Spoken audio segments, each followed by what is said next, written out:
السلام علیکم ورحمۃ اللہ وبرکاتہ۔ محترم ناظرین و سامعین، ہمارا یہ قربانی کے مسائل کا تیسرا ویڈیو ہے،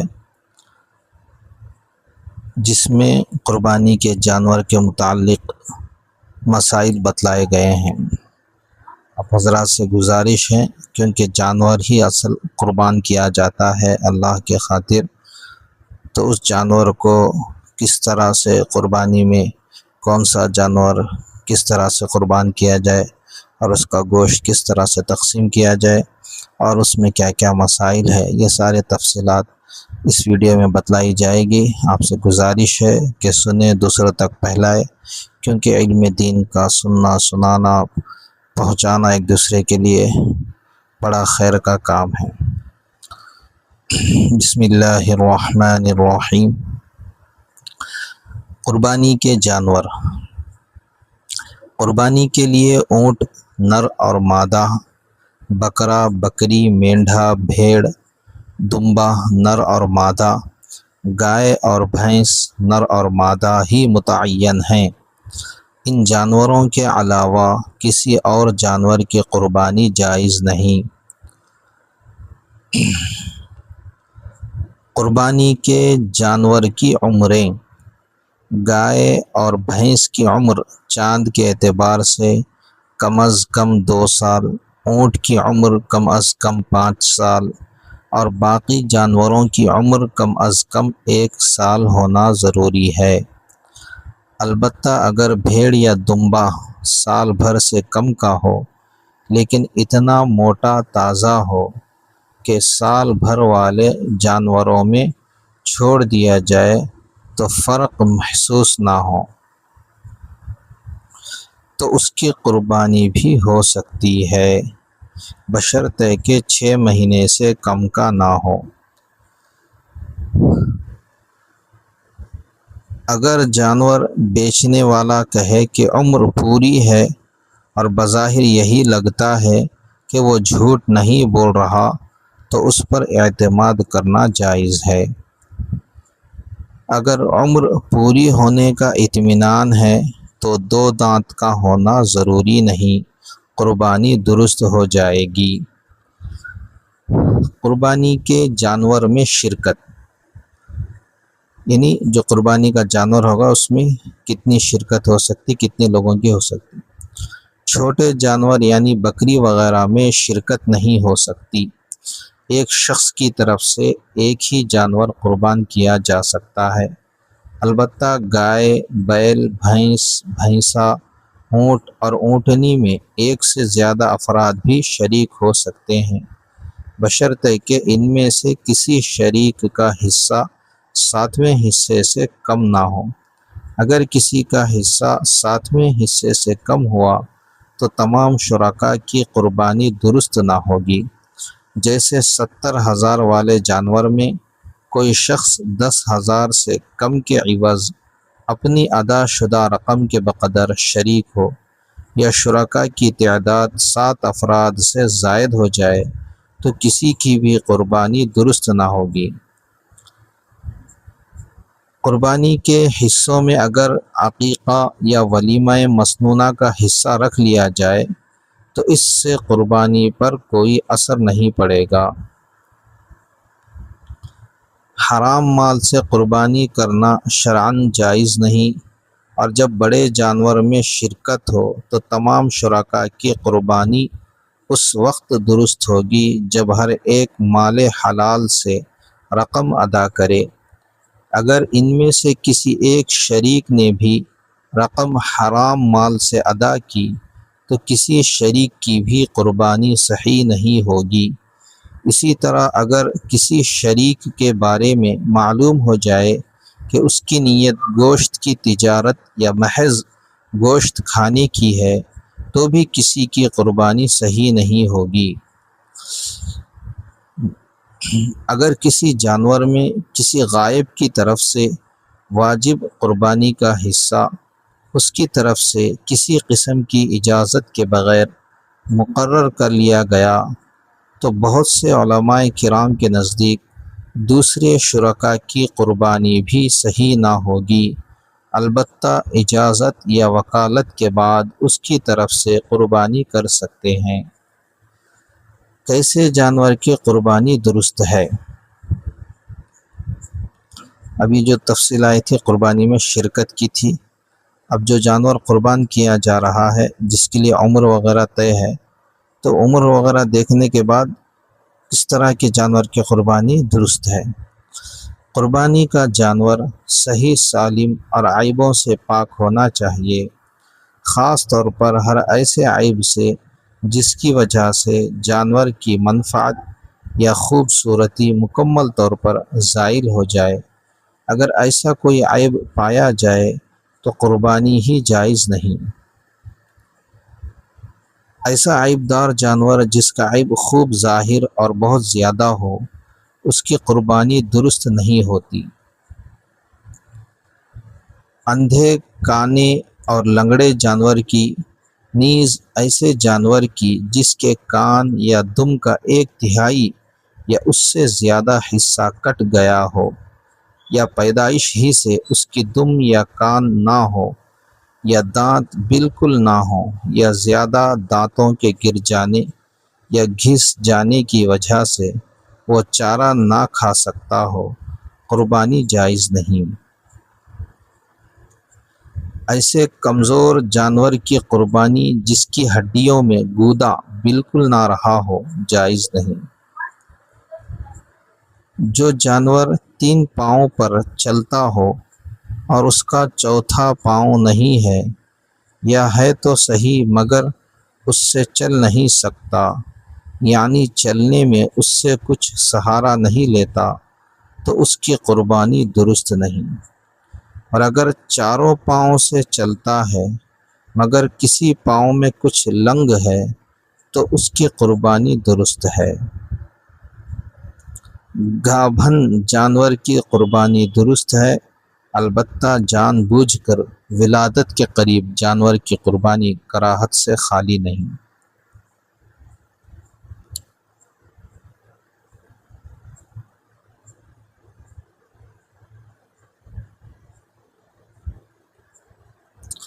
جس جانور کے پیدائش ہی سے سنگ نہیں لیکن عمر اتنی ہو چکی ہو جتنی قربانی کے لیے لازم ہے، تو اس کی قربانی درست ہے۔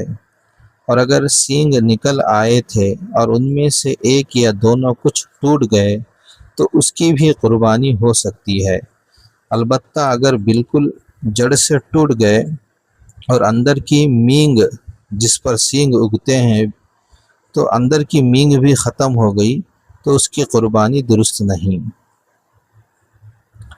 بسا اوقات بیوپاری حضرات جانور کے سینگ نکلنے کی جگہ پر سینگ ظاہر ہونے سے قبل کوئی کیمیکل یا کرنٹ وغیرہ لگا دیتے ہیں جس کی وجہ سے سینگ نکلتے ہی نہیں، تو ایسے جانور کی قربانی درست ہے۔ اسی طرح بعض حضرات جانوروں کے سینگ نکلنے کے بعد انہیں جڑ سے نکال دیتے ہیں۔ ایسے جانور کی قربانی سے متعلق تفصیل یہ ہے کہ اگر جڑ سے سینگ نکالنے کا اثر جانور کے دماغ کی ہڈی تک پہنچ جائے اور اس کے دماغ کی ہڈی زخمی ہو جائے، نیز قربانی کے دنوں تک وہ زخم صحیح بھی نہ ہو، تو ایسے جانور کی قربانی درست نہیں۔ اور اگر سینگ نکالنے کا اثر دماغ کی ہڈی تک نہ پہنچے یا قربانی کے دنوں تک زخم صحیح ہو جائے تو ایسے جانور کی قربانی درست ہے۔ اگر قربانی کا جانور خرید لیا پھر اس میں کوئی ایسا عیب پیدا ہو گیا جس کی وجہ سے قربانی درست نہیں ہوتی تو اس کے بدلے دوسرا جانور خرید کر قربانی کرے۔ ہاں اگر غریب ہو جس پر قربانی واجب نہیں تھی تو اسی کی قربانی کر دے۔ قربانی کا گوشت، چونکہ اب تو قربانی کی عمر کا حد ہو گیا، اس کے بعد قربانی میں شرکا کا ہو گیا مسئلہ، اس کے بعد قربانی کے گوشت کا مسئلہ ہے۔ قربانی کے جانور کے بھی مسئلے ہو گئے کہ اس کی صحت وغیرہ کے. ابھی قربانی کے گوشت، جس جانور میں کئی حصے دار ہوں تو گوشت وزن کر کے تقسیم کیا جائے، اندازے سے تقسیم جائز نہیں. البتہ اگر گوشت کے علاوہ دوسری چیزیں جیسے سری، پائے، زبان یا کھال وغیرہ گوشت کے ساتھ ملا کر تقسیم کی جائیں تو اندازے سے تقسیم جائز ہے. اگر سب شرکاء گوشت آپس میں تقسیم کرنے کی بجائے اجتماعی طور پر ہی فقراء اور دیگر احباب میں تقسیم کرنا چاہتے ہیں یا پکا کر کھلانا چاہتے ہیں تو تقسیم ضروری نہیں ہے. اگر سب شرکاء کا کھانا مشترکہ ہے تو بھی تقسیم ضروری نہیں. قربانی کا گوشت فروخت کرنا یا کسی خدمت کے عوض دینا جائز نہیں. قربانی کا گوشت مسلم مملکت کے غیر مسلم باشندوں کو بھی دے سکتے ہیں. ذبح کرنے والے کی اجرت میں گوشت، چربی یا کھال وغیرہ دینا جائز نہیں، اجرت الگ سے دی جائے. افضل یہ ہے کہ گوشت کا 1/3 حصہ خود رکھے، 1/3 رشتہ داروں اور دوستوں کو ہدیے میں دے دے اور 1/3 فقراء و مساکین پر صدقہ کر دے. سارا گوشت خود رکھ لینا شرعاً ناجائز نہیں، اور یہ اللہ تعالیٰ کا خاص فضل و احسان ہے کہ قربانی کے جانور سے خود قربانی کرنے والوں کو کھانے کی اجازت مرحمت فرمائی. لیکن یہ واضح رہے کہ قربانی اگر صرف گوشت کھانے کی نیت سے کی جائے تو نہ صرف یہ کہ اس پر کوئی اجر و ثواب نہیں ملتا بلکہ قربانی بھی ادا نہیں ہوتی. اس لیے گوشت کی نیت نہ رکھی جائے اور جواز والے مسئلے کی بنیاد پر رشتہ داروں اور فقراء و مساکین کا حق فراموش نہ کیا جائے. البتہ اگر ضرورت ہو، مثلاً کنبہ بڑا اور زیر کفالت افراد زیادہ ہیں تو کوئی حرج نہیں. بعض لوگ یہ سمجھتے ہیں کہ جن کے یہاں قربانی ہوئی ہے انہیں بطور ہدیہ گوشت نہیں بھیجا جا سکتا. یہ درست نہیں. البتہ ہدیہ رسم کے طور پر نہ ہو، نیز بدلے کی چاہت بھی نہ ہو، اور اگر کوئی استطاعت نہ ہونے کے سبب زیادہ نہیں دے سکتا تو وہ تھوڑا گوشت دینے سے نہ شرمائے، کیونکہ اخلاص کے ساتھ تھوڑا بھی بہت زیادہ ہے. نیز جسے ہدیہ پیش کیا جائے وہ بھی اسے حقیر نہ جانے، اور اگر کسی کو یہ ہدیہ نہ پہنچے تو وہ اس پر ناراض نہ ہو. اب قربانی کے جانور، اس کی عمر، اس کے صفات اور اس میں اشتراک، اس کے گوشت کے متعلق مسائل ہو گئے. تو اب اس کے بعد قربانی کی کھال کے مسائل ہیں.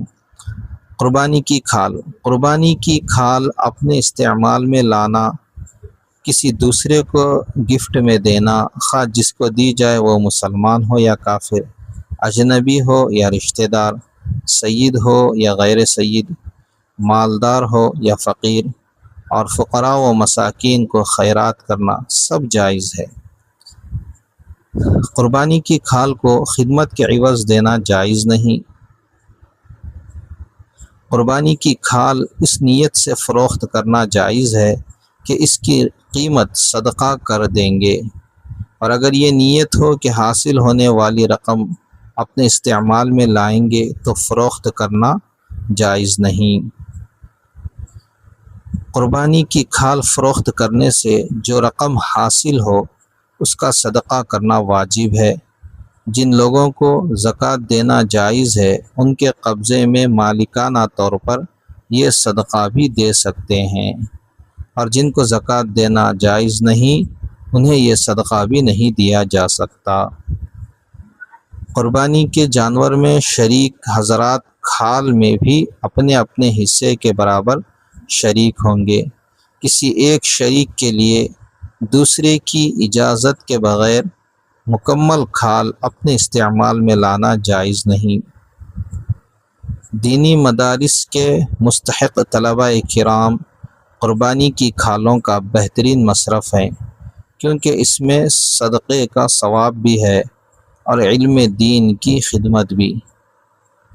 قربانی کی کھال صدقے کے طور پر یا اس کی رقم کسی ایسی جماعت یا ٹرسٹ وغیرہ کو دینا درست نہیں جو اسے مستحقین پر خرچ نہ کرے، بلکہ جماعت اور ادارے کے پروگرام مثلاً کتابوں اور رسالوں کے چھاپنے میں یا ہسپتال اور کنویں وغیرہ کی تعمیر اور کارکنوں کی تنخواہ میں خرچ کرے۔ جانور کی کھال اتارنے میں احتیاط نہ کرنا یا اس کی حفاظت نہ کرنا جس کے نتیجے میں اس کی قیمت کم رہ جائے شرعاً درست نہیں، اس سے بچنا ضروری ہے۔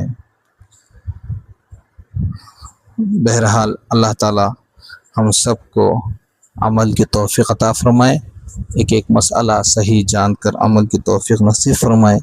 چونکہ ہم لوگ قربانی کرتے ہیں، قربانی ایک بڑی عظیم الشان تاریخ کو ہمیں یاد دلاتی ہے، تو محض پیسے خرچ کر کے کسی جانور کو قربان کرنا اصل نہیں ہوتا، اصل تو اللہ کے محبت کے خاطر ہوتا ہے، جبکہ اس کا فائدہ بھی ہم تمام انسانوں کو ہے۔ تو قربانی کرنے میں اخلاص کا بڑا عمل ہے، اخلاص کے ساتھ عمل کرنا چاہیے۔ جن لوگوں پر قربانی واجب ہے وہ ادا کرنے کی پوری کوشش کرے، جن کو علم ہے وہ دوسروں کے بارے میں جانتے ہیں ان کو سمجھانے کی کوشش کرے۔ تو بہرحال اللہ تعالیٰ سے دعا ہے کہ عمل توفیق نصیب فرمائے۔ ہمارے اس ویڈیو کو خوب سے خوب شیئر کریں، لائک کریں، سبسکرائب کریں اور ضرور کمنٹس کریں تاکہ ہمیں معلوم ہو کہ ہم لوگوں کو ہمارے ویڈیوز سے فائدہ ہو رہا ہے یا نہیں ہو رہا ہے۔ السلام علیکم ورحمۃ اللہ وبرکاتہ۔